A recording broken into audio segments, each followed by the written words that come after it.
Gênesis 35, eu vou ler do verso 1 ao verso de número 7. Diz assim o texto: Disse Deus a Jacó: Levanta-te, sobe a Betel e habita ali. Faze ali um altar ao Deus que te apareceu quando fugias da presença de Esaú, teu irmão. Então disse Jacó à sua família e a todos os que com ele estavam: Lançai fora os deuses estranhos que há no vosso meio, purificai-vos e mudai as vossas vestes. Levantemo-nos e subamos a Betel. Farei ali um altar ao Deus que me respondeu no dia da minha angústia e me acompanhou no caminho por onde andei. Então deram a Jacó todos os deuses estrangeiros que tinham em mãos e as argolas que eles pendiam das orelhas, e Jacó os escondeu debaixo do carvalho que está junto a Siquém. Tendo eles partido, o terror de Deus invadiu as cidades que lhes eram circunvizinhas, e não perseguiram os filhos de Jacó. Assim chegou Jacó à luz, chamada Betel, que está na terra de Canaã, ele e todo o povo que com ele estava. E edificou ali um altar, e ao lugar chamou El Betel, porque ali Deus se lhe revelou quando fugia da presença do seu irmão. Vamos orar. Amado Senhor e Salvador, graças te damos por esta noite, noite do dia do Senhor, dia separado, a fim de adorar, ó Deus, o teu nome e de proclamar, ó Deus, a todos a vitória de Jesus Cristo sobre a morte. Dia em que o Senhor Jesus Cristo cumpriu, ó Deus Santo, a promessa de ressuscitar, e por meio desta ressurreição temos justificação, somos adotados, somos feitos filhos do Senhor, parte da tua igreja, do teu povo, povo que se chama pelo teu nome. E é desta maneira que nos apresentamos nesta noite diante de ti. Que o Senhor aceite a nossa adoração, que o Senhor Deus Santo fale também ao nosso coração neste instante por meio da tua palavra que foi lida e que será pregada. Que o Senhor nos edifique para a tua glória. É a nossa oração em nome e por amor de Jesus, o Salvador. Amém. Meus irmãos, na semana passada nós vimos o reencontro de Jacó com o seu irmão Esaú. Jacó, que estava temeroso de encontrar o seu irmão, mas que percebeu naquele encontro quanto Deus era gracioso e quanto o seu irmão também lhe foi gracioso ao estender a ele perdão.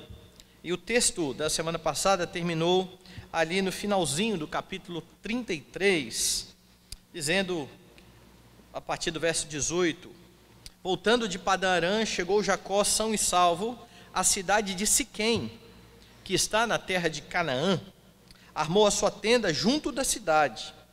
A parte do campo onde armara a sua tenda, ele a comprou dos filhos de Amor, pai de Siquém, por 100 peças de dinheiro, e levantou ali um altar, e lhe chamou Deus, o Deus de Israel.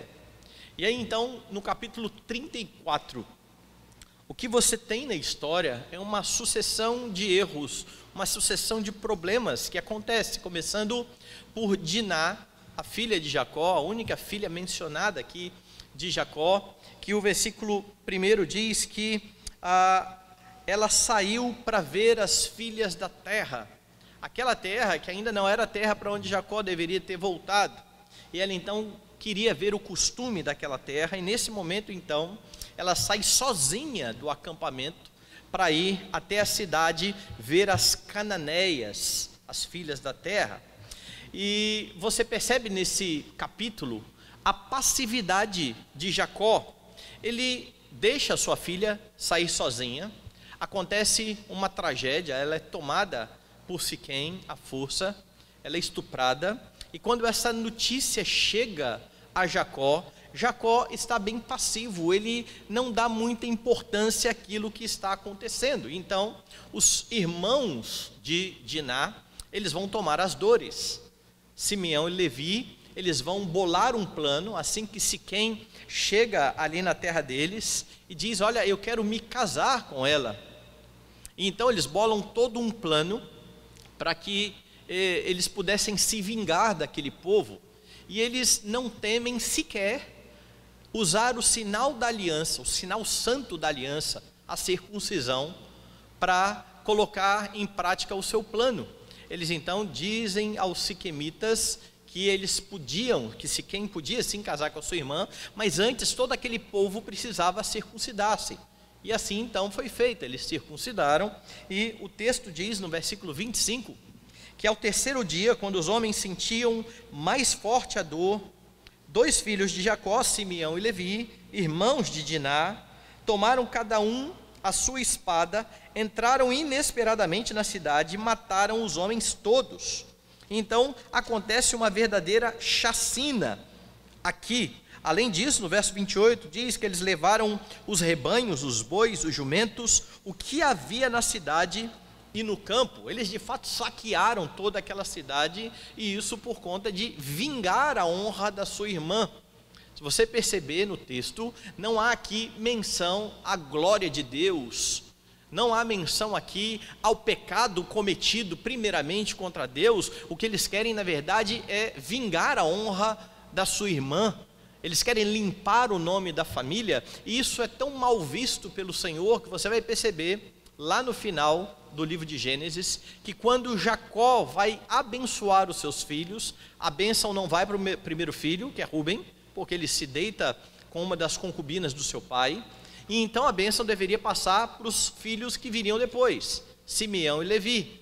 Estes não recebem a bênção exatamente por conta deste momento aqui, por conta da sua ira pecaminosa, por conta daquilo que estava acontecendo, ou que havia acontecido aqui neste capítulo. A bênção então recai sobre Judá.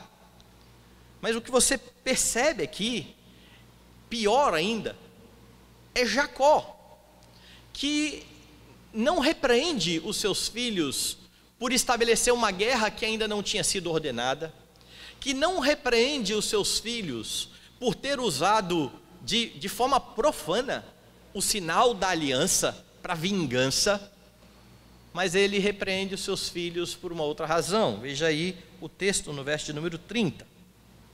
Então disse Jacó a Simeão e a Levi: vós me afligistes e me fizestes odioso entre os moradores desta terra, entre os cananeus e os ferezeus, sendo nós pouca gente.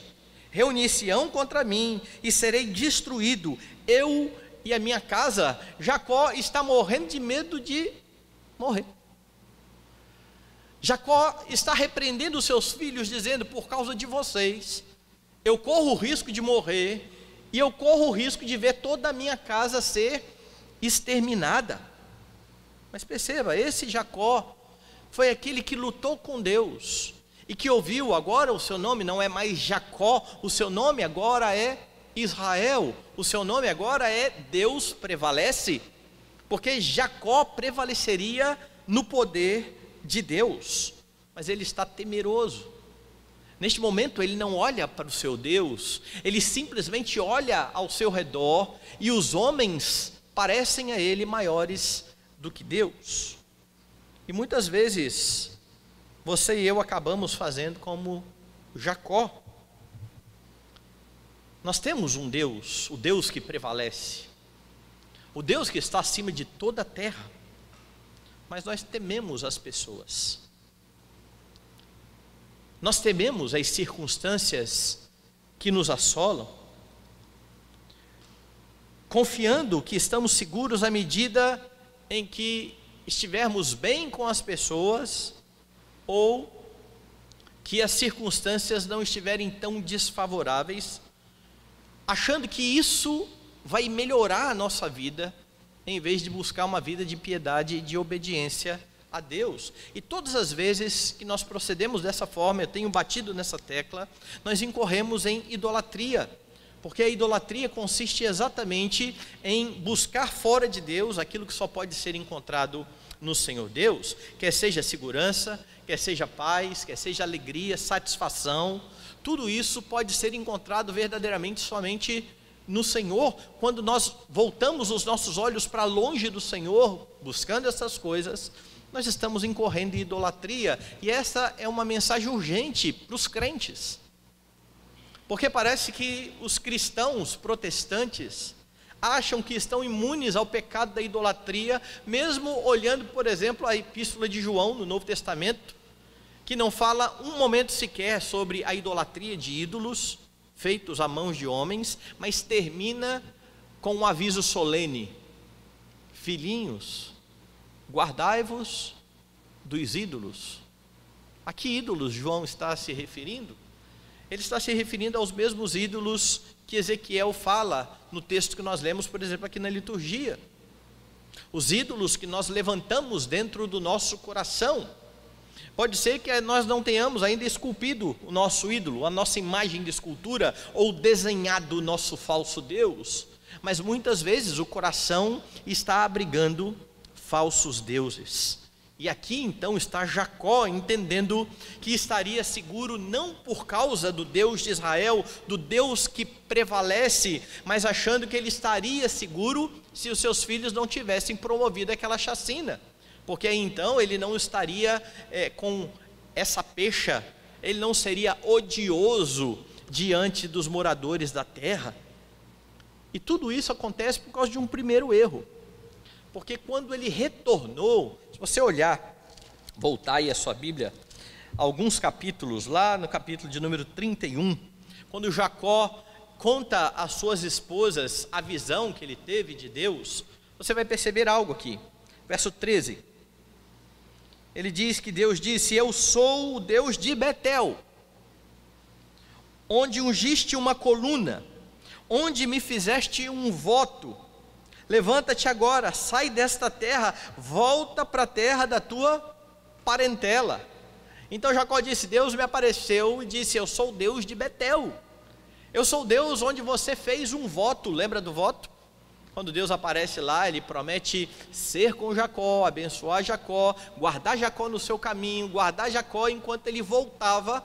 E naquele momento Jacó disse: sendo assim, quando eu retornar, retornando e sendo guardado pelo Senhor, de tudo darei o dízimo ao Senhor. Só que quando Jacó retorna, o texto, nós já lemos aqui no comecinho, diz que ele chega ali em Siquém, naquela região, e para ali naquele local. E por conta de permanecer ali, é que toda a tragédia acontece. É que Diná sai para ver os costumes das cananeias, é que ela então é violentada, os irmãos têm essa vingança. E aí quando você olha o capítulo 1 do versículo 1 do capítulo 35, você tem Deus sendo bem claro. Disse Deus a Jacó: levanta-te, sobe a Betel e habita ali. Deus agora vai ordenar diretamente de novo a Jacó: vá a Betel, suba a Betel, fique lá em Betel. E o que o texto narra do versículo 1 a 7 é o que acontece nesta volta de Jacó a Betel. Jacó, este que está temeroso, Jacó, este que está olhando para os habitantes daquela terra e vendo-os como se fossem maiores do que Deus, achando: eu vou morrer, minha família pode morrer. O que acontece? A primeira coisa que acontece aqui é que Deus lembra Jacó acerca da sua fidelidade, de como ele é fiel, e por causa disso Jacó não precisaria temer. Nós vamos ver 3 versículos, verso 1, 3 e o 7. Verso 1, disse Deus a Jacó: levanta-te, sobe a Betel, habita ali, faze ali um altar ao Deus que te apareceu quando fugias da presença de Esaú, teu irmão. Veja o 3, levantemo-nos e subamos a Betel, farei ali um altar ao Deus que me respondeu no dia da minha angústia e me acompanhou no caminho por onde andei. Verso 7, e edificou ali um altar, e ao lugar chamou El Betel, porque ali Deus se lhe revelou quando fugia da presença do seu irmão.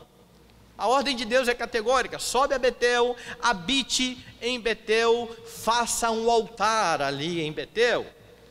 E o que é interessante que você note aqui nesse texto, é que nesse momento em que Deus está falando a Jacó, Ele procura trazer à memória de Jacó aquilo que já havia acontecido outrora. Ou seja, Jacó, você vai fazer um altar ao Deus que te apareceu quando você fugia do seu irmão. Você lembra disso? Você lembra que você já esteve nessa posição de medo?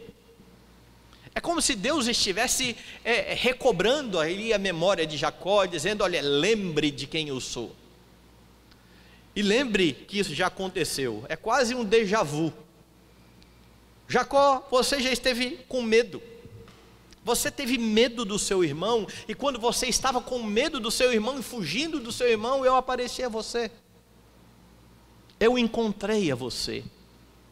Eu lhe fiz promessas, e o fato de Deus lembrar isso a Jacó é extraordinário, porque mais uma vez Jacó, que há pouco tinha ouvido o seu nome ser trocado, e o nome agora dizendo que Deus prevalece, está com o seu coração temeroso. Ele não está confiante nisso. Ele tem medo dos cananeus e ferezeus. Ele acha que vai ser destruído com a sua casa, ou seja, Jacó está tirando os seus olhos da promessa de Deus, porque a promessa de Deus é de abençoar Jacó e de fazer dele um grande povo. É a mesma promessa feita a Abraão, é a mesma promessa que foi feita a Isaac. E o que você vê na história de todos os patriarcas é que todas as vezes que eles tiraram os olhos dessa promessa, eles fizeram coisas erradas. Quando Abraão temeu a morte, ele pecou. Quando Isaac temeu a morte, ele pecou. Quando Jacó temeu a morte, ele pecou. É um padrão que vai se repetindo. E por que eles estão temendo a morte? Porque eles não estão confiando que Deus vai fazer deles um grande povo, uma grande nação. Eles não estão confiando na promessa de Deus, que disse que iria guardá-los, e especificamente Jacó, neste momento, não está crendo nesta promessa de Deus. É por isso que Deus precisa novamente trazer isso à lembrança, à memória de Jacó. Jacó, eu sou o Deus que apareceu a você quando você estava com medo do seu irmão Esaú. Eu guardei a sua vida. É como se Deus estivesse dizendo o seguinte: olha, lembre, Jacó, que eu já te livrei de morrer uma vez. Lembre que eu continuo com você. Eu não te abandonei. Eu não saí de perto de você. Os meus olhos ainda estão sobre a sua vida. E é o que tudo indica no texto, Jacó entendeu bem o recado. Jacó, ao ouvir isso, tem o seu coração renovado, porque no versículo 3, ele convoca a sua caravana e diz: levantemo-nos e subamos a Betel. E ele repete exatamente o que Deus disse lá: olha, farei ali um altar ao Deus que me respondeu no dia da minha angústia e me acompanhou no caminho por onde andei. Eu vou fazer um altar ao Deus que tem me amparado, ao Deus que me respondeu na angústia. Porque até então parece que Jacó estava olhando tão fixamente para o problema que ele tinha, que era grande. Os moradores da terra em volta poderiam mesmo fazer guerra contra ele, que ele esqueceu do principal: olhar fixamente para o seu Senhor. Ele relembra que Deus tem estado ao seu lado, que Deus tem amparado e cumprido cada uma de suas promessas. Deus é fiel àquilo que Ele diz que vai fazer. Deus não descumpre nenhuma das suas promessas. E aí então, quando você chega lá nos versículos 6 e 7, você tem Jacó chegando a Betel, edificando novamente o altar, relembrando essa ocasião em que ele fugiu do seu irmão. Veja lá: assim chegou Jacó à luz chamada Betel, que está na terra de Canaã, ele e todo o povo que com ele estava. E edificou ali um altar, e ao lugar chamou El Betel, porque ali Deus se lhe revelou quando fugia da presença do seu irmão. Você tem lembrado na sua caminhada de que o Deus a quem você serve é um Deus fiel? E não ache primeiramente que Ele é fiel a você. Ele é fiel àquilo que Ele jurou e prometeu. Ele é primeiramente fiel a si mesmo. E Ele vai executar todos os planos que Ele tem para a sua vida. Que planos são esses? Bom, nós não temos como os nossos irmãos do passado uma palavra de Deus específica. Sai daqui, vai para ali, olha, vai daqui para lá ou de cá para lá. Mas nós temos promessas muito benditas. Promessa de que Deus, o Senhor Jesus Cristo, está conosco todos os dias. E assim permanecerá até a consumação dos séculos. Você crê nisso? Diante dos momentos de temor e de angústia, você consegue lembrar que Jesus Cristo caminha com você.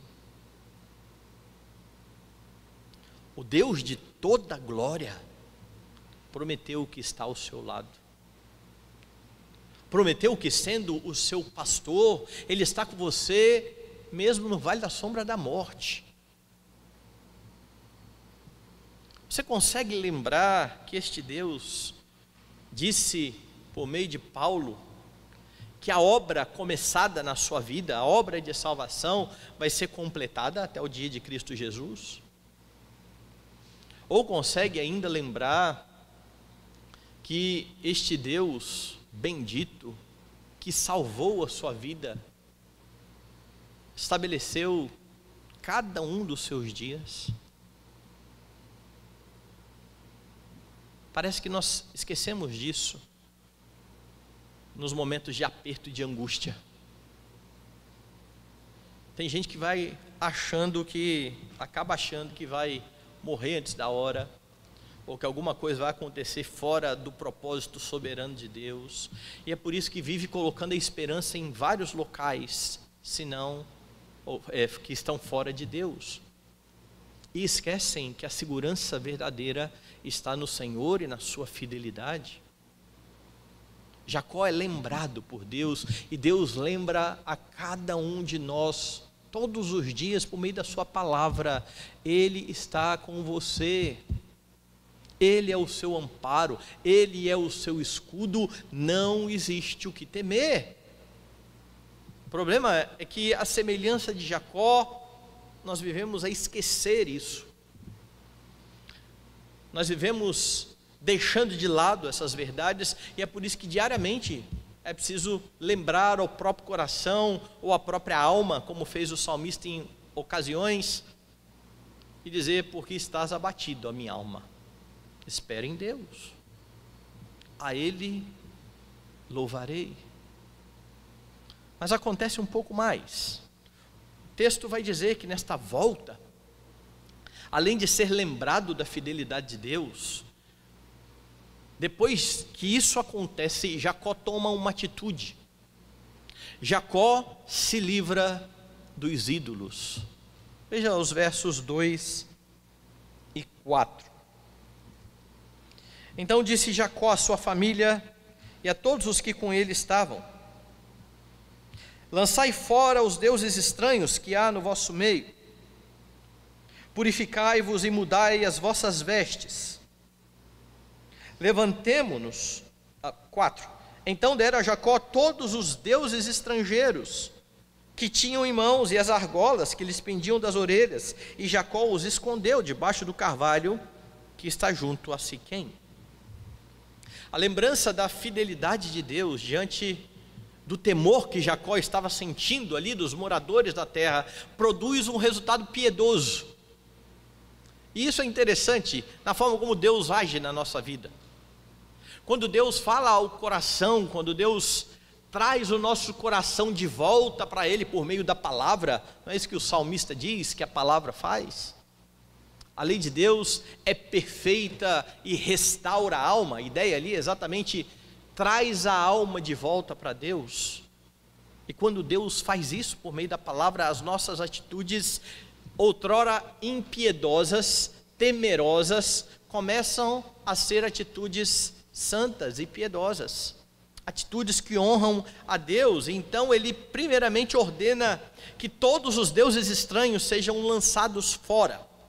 E é necessário você lembrar aqui que na saída da casa de Labão, Raquel havia roubado os ídolos do lar. Ela havia aprendido com o seu pai a confiar naqueles ídolos, naquelas estatuetas que não protegiam ninguém, pelo contrário, elas precisavam ser guardadas o tempo todo e defendidas. Um roubava, o outro saía correndo atrás para resgatar. Ou seja, aqueles ídolos, ao invés de defender os seus adoradores, são defendidos por ele. Estes ídolos estão nas mãos do povo, e lançar fora os deuses estranhos significava então declarar que a confiança não pode estar em outro lugar senão no Deus de Israel, que a confiança não poderia estar dividida, como muitos fazem. Não, eu confio em Deus, mas todo mundo que fala eu confio em Deus, mas vai dar alguma desculpa aí para a sua incredulidade. Ou nós confiamos em Deus, ou nós não confiamos em Deus. E aqui então, está acontecendo um marco. Lancem fora os deuses estranhos, confiem no Senhor. E ele ainda ordena que eles se purifiquem e mudem as vestes. Olha lá, lançai fora os deuses estranhos que há no vosso meio, purificai-vos, mudai as vestes. A ideia aqui dessa purificação é de se purificar da contaminação dos ídolos para a pureza diante de Deus. É aquilo que acontece, que o Novo Testamento ilustra, que o sangue de Jesus faz com o crente, nos purifica de todo o pecado. A ordenança é para uma vida de santidade. Eles trilhariam um novo caminho, eles precisavam ter uma nova atitude. E aí no verso 4, você observa que eles atendem a Jacó. Então deram a Jacó todos os deuses estrangeiros que tinham em mãos e as argolas que lhes pendiam nas orelhas. Essas argolas eram usadas como uma espécie de amuleto. Elas estavam ligadas às práticas supersticiosas. Nós temos essas coisas até hoje. Não tem as pessoas que andam aí com um trevinho de 4 folhas na carteira, ou com um chaveirinho com um pé de coelho? Antigamente eu via mais dessas coisas. Acho que agora é porque eu só ando com um crente geralmente, e eu não vejo muito mais disso não. Mas o pessoal andava com um pezinho de coelho, com um trevinho de 4 folhas, cheio de patuá, algumas coisas que na cabeça das pessoas traria proteção. Essas argolas, elas funcionavam para o povo mais ou menos dessa forma. E então eles entregam a Jacó. Jacó pega todos os amuletos, todos os deuses estranhos, vai lá no carvalho e enterra, ali em Siquém. Por que ele faz isso? Porque o carvalho era uma árvore que para eles estava associada ao culto. Por que eles começaram a associar o carvalho ao culto? Se você voltar lá em Gênesis capítulo 12, você vai entender isso. Gênesis capítulo 12 é o capítulo que trata do chamado de Abraão, que saiu da sua terra, da sua parentela, de uma terra idólatra, para obedecer a Deus. E o texto lá no verso 6 diz que atravessou Abraão a terra até Siquém, até ao carvalho de Moré. Nesse tempo, os cananeus habitavam essa terra, e apareceu o Senhor a Abraão e lhe disse: darei essa terra à sua descendência. E então eles associaram o carvalho e este momento em que Deus aparece a Abraão ao culto religioso. É por isso que agora Jacó pega estes deuses estranhos, vai lá no carvalho, debaixo do carvalho, e enterra tudo aquilo ali. A representação, essa atitude, representava que agora de fato eles estavam se dedicando unicamente ao Senhor. Os ídolos estavam sendo enterrados, envergonhados. Então, na volta de Jacó, ele é lembrado dessa fidelidade e ele lança fora os falsos deuses. Ele se arrepende da confiança que fora colocada fora do Senhor. Sabe qual foi o resultado disso no texto? Jacó acabou sendo temido por aqueles que ele estava temendo. Dá uma olhada no verso 5. E tendo eles partido, o terror de Deus invadiu as cidades que lhes eram circunvizinhas, e não perseguiram aos filhos de Jacó. Eles enterram os ídolos e partem, e após entenderem que o Senhor era fiel, e que Deus era com eles, e que não havia o que temer, eles experimentam um livramento maravilhoso aqui, porque o texto narra que aquelas nações são invadidas pelo terror de Deus. Jacó estava morrendo de medo no começo do texto daquelas nações. Esse povo vai me matar, esse povo vai tirar minha vida, este povo pode acabar com a minha casa. E essas nações que Jacó tanto teme, estão aterrorizadas diante do Deus de Israel. Os que eram temidos por Jacó tiveram medo do Deus que prevalece.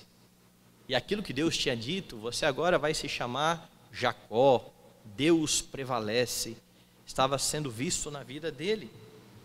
E Jacó pôde perceber agora, nesse instante, que não há mesmo nada a temer, ou ninguém a temer além do Senhor. Tudo está sob o controle soberano do Senhor. E quando ele teme somente ao Senhor, enterrando os ídolos, rejeitando os ídolos, ele experimenta alívio no seu coração e alívio das suas circunstâncias. O capítulo termina com Jacó, o capítulo 34 termina com Jacó temendo os povos pagãos. E aqui você tem Jacó sendo temido por estes povos pagãos. A situação, ela se reverte totalmente. As nações estão aterrorizadas diante de Deus. Então o que acontece aqui neste momento de dificuldade de Jacó? Quando ele está temendo os moradores da terra, ele foi lembrado da fidelidade de Deus. Deus é com ele, não há o que temer. Consequentemente, ele então rejeita os ídolos. Ele deposita a sua confiança somente no santo Deus de Israel. Juntamente com a sua caravana, ele enterra aqueles ídolos e ele experimenta o alívio, o livramento do Senhor, sendo temido por aqueles a quem ele estava temendo. O que Deus está fazendo aqui é provando de uma vez por todas que, confiando nele, Jacó estaria seguro, porque Deus levaria a cabo tudo o que Deus tinha prometido a Jacó. E você? E você diante das suas dificuldades, diante dos seus temores? E quando o medo assola o seu coração, você tem enfrentado dificuldades? Você tem tido temores? O que traz terror muitas vezes ao seu coração? O que tem roubado a sua paz? Tirado o seu sono? Deixado você ansioso, pensativo? Quais são os temores que têm cercado a sua vida? Talvez a ansiedade possa ser financeira. Estamos passando um período onde muitos estão temendo. Onde é que nós vamos parar com o país parado do jeito que está, com as pessoas não podendo trabalhar, com as pessoas sendo mandadas embora? nós teremos sustento, nós teremos dinheiro. Você teme uma demissão? Porque o problema de temer estas coisas é que quando nós tememos qualquer coisa que não seja o Senhor Deus, nós vamos pecar para ter estas coisas. Então alguém que teme ser demitido pode negociar os seus valores para se manter na sua empresa. Alguém que tem medo de ser mandado embora, por vezes vai ser tentado a fazer coisas que desagradam a Deus. Afinal de contas, eu preciso manter o meu emprego? Ou você teme ficar sozinho? Você tem necessidade das pessoas aprovando tudo que você faz? Necessidade de que as pessoas estejam ao seu lado? A ideia de alguém não estar junto a você tira a sua paz. E com isso eu não estou falando que estas coisas são agradáveis, mas a Escritura é bem clara: no que depender de vós, tende paz com todos os homens. Nós buscamos isso, mas nós buscamos a paz segundo aquilo que a Escritura nos diz que deve ser a paz. Mas com medo de estar sozinhos, nós às vezes vamos transigir naquilo que não podemos transigir, naquilo que Deus ordena de forma bem clara na sua palavra. Há muitos que, para que as pessoas tenham uma boa impressão a respeito de si mesmas, vivem fazendo propaganda e comercial de coisa que não é muito verdadeira. Como é que você tem conduzido a sua vida? É no temor do Senhor ou é no temor das pessoas? Será que as pessoas vão achar que eu sou um bom pai? Para ser um bom pai, então eu tenho que agir dessa forma. E às vezes essa forma está até errada. Eu creio que está errada. E eu faço com medo da avaliação que está fora. Será que vão dizer que você é uma má esposa, um mau chefe, um mau vizinho? O que tem motivado você a viver da forma como você vive? É a glória de Deus ou é a avaliação de quem está ao seu lado? Porque quando esses temores tomam conta do coração, estamos também levantando ídolos no coração.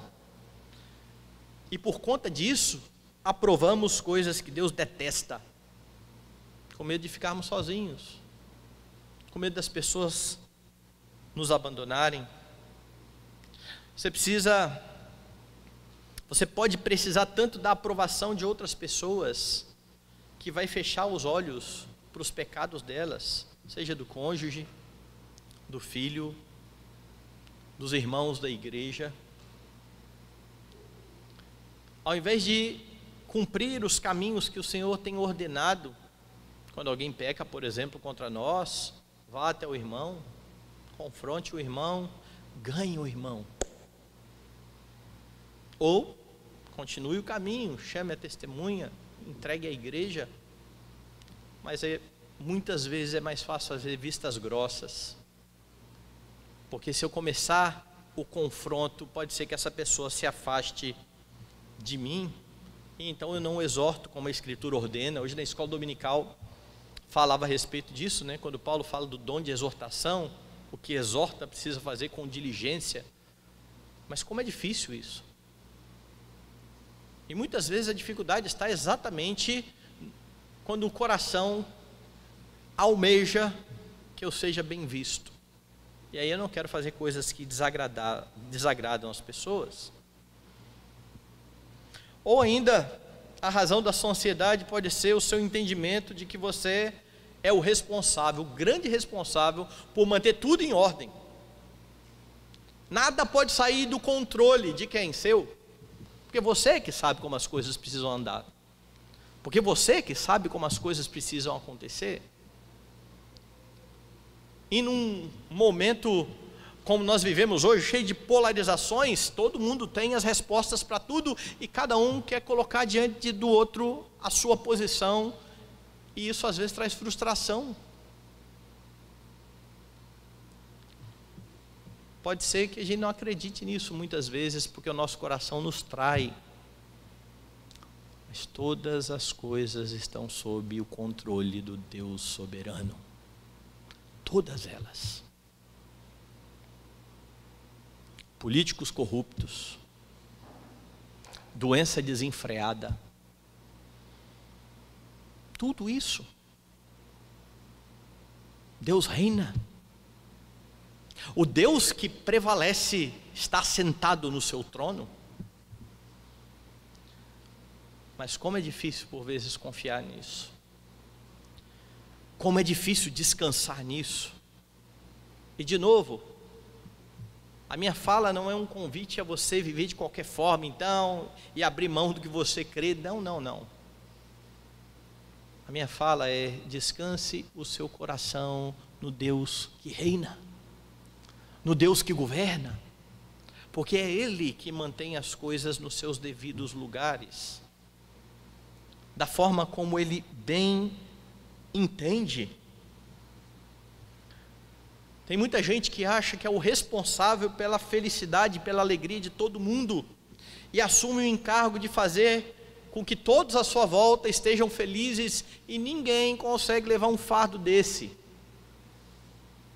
Ninguém consegue suportar um peso desse tamanho, porque ninguém consegue ser redentor, só há um redentor, Jesus Cristo, o Deus bendito. As razões então que podem tirar o seu sossego, trazer angústia, tristeza, te deixar ansioso, elas são variadas, mas uma coisa é certa: sempre que você procurar conforto, segurança, alegria, satisfação, plenitude fora de Deus, isso significa que você está levantando ídolos em seu coração, incorrendo em idolatria, e o final da idolatria é sempre tristeza, angústia, ansiedade, um coração que não encontra sossego, porque os falsos deuses podem prometer alegria, mas não conseguem cumprir as suas promessas. É por isso que nos seus momentos de dificuldade o coração precisa ser sondado, e você precisa lembrar de Cristo, o Rei que governa todas as coisas, aquele que prometeu estar todos os dias com você, aquele que de fato está do seu lado, aquele que de fato pode te dar alegria verdadeira e plena. Ele é o Deus fiel, e essa fidelidade pode ser vista quando Ele se entrega na cruz do Calvário em favor dos seus filhos, cumprindo a promessa do seu Pai, realizando toda a obra que o Pai confiou para que Ele fizesse, a salvação da sua igreja, do seu povo, cravando na cruz os seus pecados. É esse o Deus que está com você e que controla todas as coisas. Tendo este Jesus ao seu lado, não há o que temer. Ele te sustenta, como Ele faz com as aves e com os lírios. Ele é aquele que não te deixa sozinho, ainda que as pessoas virem as costas para você, ainda que as pessoas não queiram estar com você. Ele é o verdadeiro Redentor. Então não tente assumir o lugar dele, não tente ocupar um lugar que pertence só a Ele. E se você entendeu isso tudo, eu preciso ainda fazer uma pergunta: quais são os falsos deuses, quais são os ídolos que você precisa enterrar hoje? Não debaixo do carvalho, mas aos pés da cruz de Cristo. É ali que nós enterramos os ídolos, arrependidos por ter colocado a confiança fora de Cristo e deixando aos pés da cruz enterrados os falsos deuses que querem competir com o Senhor. Faça uma análise da sua vida, do seu coração. Pense aí onde que é que você tem buscado todas essas coisas. Alegria é no dinheiro, é nas pessoas, no status, na comida, na bebida, nos prazeres da vida. Cuidado com aquilo que João chama de concupiscência dos olhos, concupiscência da carne e soberba da vida, porque conforme João, tudo isso passa, porque tudo isso pertence ao mundo e o mundo passa, bem como a sua concupiscência, mas aquele que faz a vontade do Senhor permanece para sempre. Confesse o pecado ao Senhor, arrependa-se da idolatria do coração, encontre alívio, consolo e descanso verdadeiros. Só em Jesus nós vamos encontrar essas coisas. Só no maravilhoso Redentor, e tendo Jesus como o único Deus verdadeiro, você vai poder então usufruir de tudo aquilo que Ele concede a você, seja dinheiro, seja conforto, de forma correta, honrando a Deus, glorificando ao Senhor que tem cercado a sua vida de bênçãos. Certamente, ao deixar os ídolos de lado, você vai experimentar a paz de Cristo, que excede todo o entendimento. Você se verá seguro e louvará a Deus, a despeito das circunstâncias. Você poderá dizer como Paulo: eu aprendi a viver contente em toda e qualquer situação. Toda e qualquer. Não há circunstância pela qual você não possa passar confiado e alegre no Senhor. Confiado em Cristo, você pode viver de modo digno do Evangelho, para a glória daquele que se deu por você. Daqui a pouco nós celebraremos a mesa do Senhor, a ceia do Senhor, onde lembramos que Jesus foi traspassado pelos nossos pecados, onde lembramos que o sangue de Jesus Cristo nos purifica de todo pecado, onde lembramos que fomos comprados por sangue, e é por isso que não podemos nos deixar escravizar por nada e por ninguém. Ao olhar então para o pão e para o vinho, lembre-se da obra gloriosa de Jesus em seu lugar. Lembre-se em todo o tempo de que dele, para ele, por meio dele, são todas as coisas. A glória, portanto, deve ser somente a ele. Amém.